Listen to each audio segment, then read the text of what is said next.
भानपुर गांव के पास एक साधु रहते थे। वे सादगी और भक्ति से जीवन व्यतीत करते थे। बाबा, हमारी फसलें सूख रही हैं, कृपया कोई उपाय बताइए। हाँ बाबा, हम दिन रात मेहनत करते हैं, फिर भी कुछ नहीं होता। बच्चों, धैर्य रखो। मेहनत और सच्चे मन से भक्ति करने वाले पर भगवान की कृपा हमेशा होती है। ठीक है, मैं कल जंगल जाकर भिक्षा लेकर लौटता हूँ। अगले दिन साधु जंगल में भिक्षा लेने गए। तभी उन्हें एक अजीब आवाज सुनाई दी। बचाओ, कोई है, मेरी मदद करो। अरे, ये कौन है?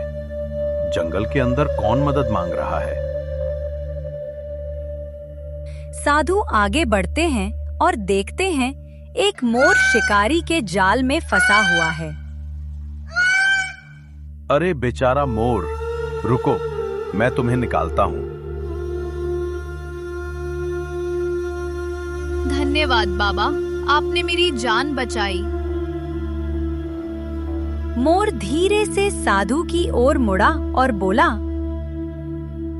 बाबा, मैं कोई साधारण पक्षी नहीं हूँ, मैं देवताओं का दूत हूँ। अरे, तुम बोल भी सकते हो?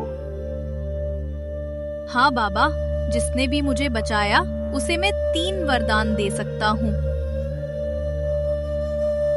मुझे अपने लिए कुछ नहीं चाहिए, बस गांव वालों को खुशहाल बनाइए।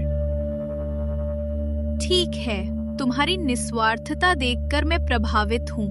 आज रात गांव के पास वाली नदी में जाओ, वहाँ तुम्हें जादुई जल मिलेगा। साधु रात को नदी के पास गए। पानी सुनहरी रोशनी में चमक रहा था।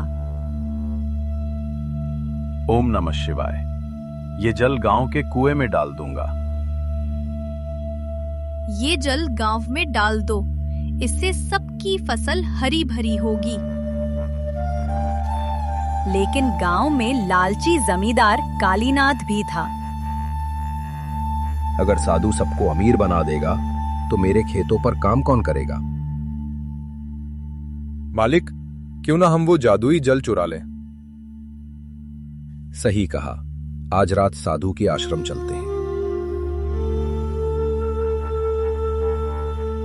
आधी रात कालीनाथ और उसका नौकर साधु के आश्रम में पहुंचते हैं।